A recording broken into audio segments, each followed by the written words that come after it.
क्या आपको पता है मेंटली स्ट्रांग होना किसे कहते हैं? 1914 में थॉमस अल्वा एडिसन की फैक्ट्री पूरी तरह जल के बर्बाद हो गई। आग इतनी बुरी तरह लगी थी कि कुछ भी नहीं बचा। उन्हें 23 मिलियन US$ का नुकसान हुआ था और एक प्रोटोटाइप जिस पर वो सालों से काम कर रहे थे वो भी जलकर बर्बाद हो गया। इस पूरी सिचुएशन को जानने के बाद थॉमस अल्वा एडिसन ने जिस तरीके से रिएक्ट किया उसे कहते हैं मेंटल टफनेस। पता है उन्होंने क्या कहा? उन्होंने कहा, थैंक गॉड अभी तक मैं जितनी भी मिस्टेक्स कर रहा था वो सारी जलकर खत्म हो गई हैं। अच्छा है, अब मैं एक फ्रेश शुरुआत कर पाऊंगा। एक मेंटली टफ इंसान की ये बहुत बड़ी क्वालिटी होती है कि वो बुरे से बुरे वक्त में भी अपने आप को संभालना जानता है और एक पॉजिटिव अप्रोच रखता है। पर फैक्ट तो यह है कि शुरुआत से ही कोई भी मेंटली स्ट्रांग नहीं होता।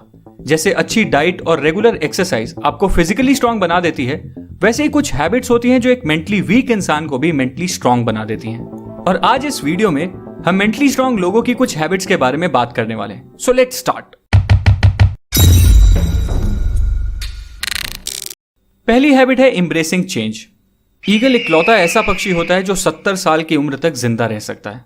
पर इस उम्र तक जिंदा रहने के लिए हर ईगल को एक बहुत मुश्किल डिसीजन लेना पड़ता है, क्योंकि 40 साल तक जिंदा रहने के बाद एक ईगल के पंजे इस लायक नहीं रहते कि वो उन पंजों से कोई शिकार आसानी से कर पाए। उसके पंजे कमजोर हो जाते हैं और इतने लचीले भी नहीं रहते। और तो और उसकी तीखी और लंबी चोंच भी काफी मुड़ जाती है और उसके पंख इतने मोटे हो जाते हैं कि उड़ान भरना भी मुश्किल हो जाता है।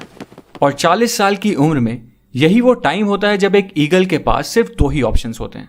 पहला, या तो वो इसी तरह मर जाए, दूसरा कि वो एक बहुत ही पेनफुल से चेंज के प्रोसेस को एक्सेप्ट कर ले।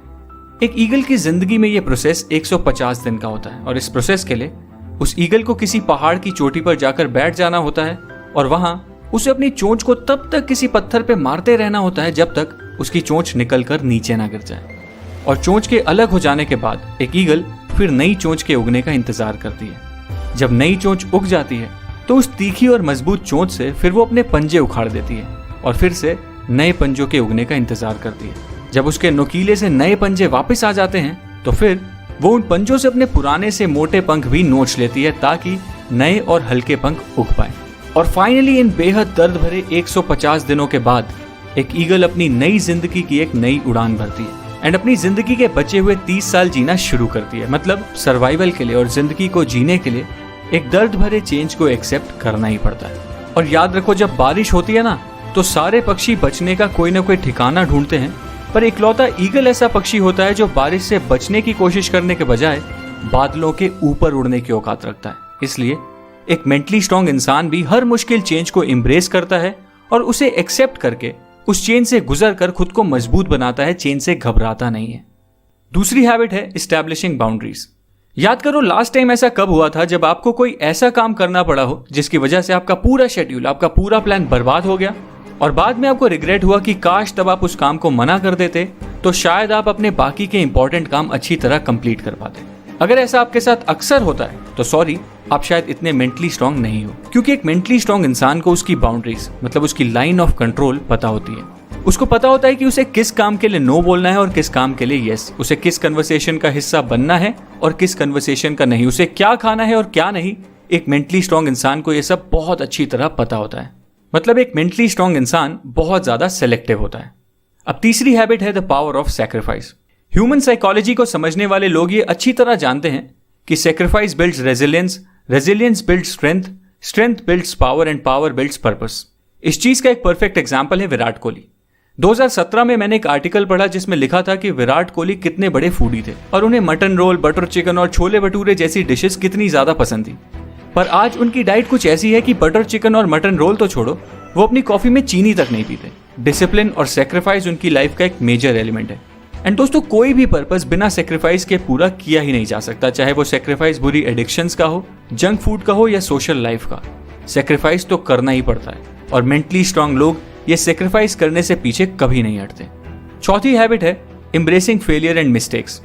अगर आपको लगता है कि इलॉन मस्क ऐसे आदमी हैं जो अपना हर प्लान सक्सेस को दिमाग में रखकर बनाते हैं, तो शायद आप गलत हो, क्योंकि स्पेसएक्स के प्लान्स के रिगार्डिंग उन्होंने एक इंटरव्यू दिया था और उस इंटरव्यू में उन्होंने कहा था that I want to be able to make sure that we have enough capital to survive at least 3 consecutive failures। और अगर आप इसे ध्यान से समझो तो इनका ये थॉट प्रोसेस क्लियरली एक्सप्लेन करता है कि मेंटली स्ट्रांग होने का मतलब सिर्फ ये नहीं है कि आप सक्सेस की तैयारी करते रहो, बल्कि मेंटली स्ट्रांग होने का मतलब तो यह है कि आप फेलियर्स के लिए भी उतने ही ओपन और रेडी रहो। अब 5वीं हैबिट है सेल्फ लव। एक बार मुझे ऑफिस में एक लड़का दिखा जो फिजिकली बहुत अट्रैक्टिव था और उसके फेस पे एक अलग सा ही ग्लो था।